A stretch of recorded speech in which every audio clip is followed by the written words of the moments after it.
અમરેલી જિલ્લામાં ધોધમાર વરસાદ પડવાને કારણે અમરેલી જિલ્લાના ધારી વિસ્તારની અંદર આવેલો અમરેલી જિલ્લાનો સૌથી મોટો ડેમ એટલે ખોડિયાર ધારી ડેમ 100% ભરાયો છે.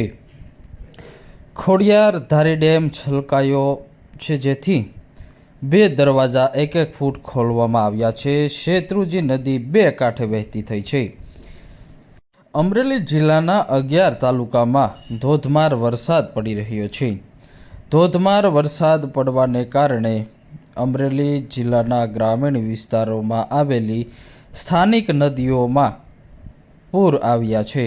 તો સાથે જ અમરેલી જિલ્લાનો જીવાદોરી સમાન ખોડિયાર ધારી ડેમ બીજી વાર છલકાયો છે. ખોડિયાર ધારી ડેમ બીજી વાર છલકાતા ધારી ડેમના 2 દરવાજા 1-1 ફૂટ ખોલવામાં આવ્યા છે. શેત્રુંજી નદી 2 કાંઠે વહેતી થઈ છે. અમરેલી જિલ્લાના ખોડિયાર સિંચાઈ યોજના દરવાજાનું હાલ 1-1 ફૂટ ખોલવામાં આવતા ગ્રામીણ વિસ્તારોને એલર્ટ કરવામાં આવ્યા છે.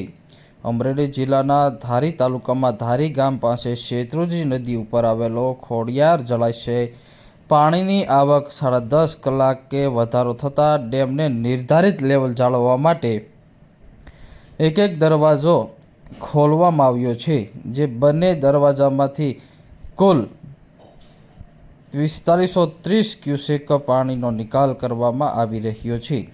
અને હાલ નીચાણવાળા વિસ્તારોને એલર્ટ કરવામાં આવ્યા છે. અમરેલી જિલ્લાના 40 જેટલા નીચાણવાળા ગામડાઓને ડેમ નીચે આવતા હોવાથી એલર્ટ કરવામાં આવ્યા છે.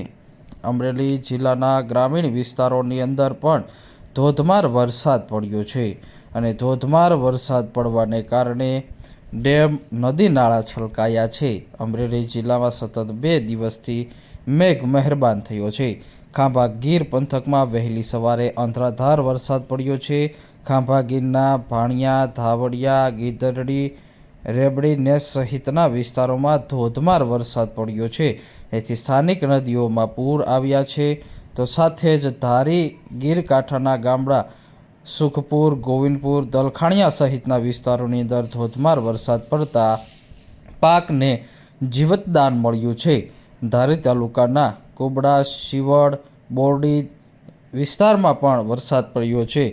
હાલ શેત્રુંજી નદીના નીર નવા આવક શરૂ થઈ છે. અમરેલી જિલ્લાનો જીવાદોરી સમાન ગણાતો ધારી ખોડિયાર ડેમના દરવાજા ખોલવામાં આવ્યા છે. ખેડૂતોમાં ખુશીનો માહોલ જોવા મળ્યો છે.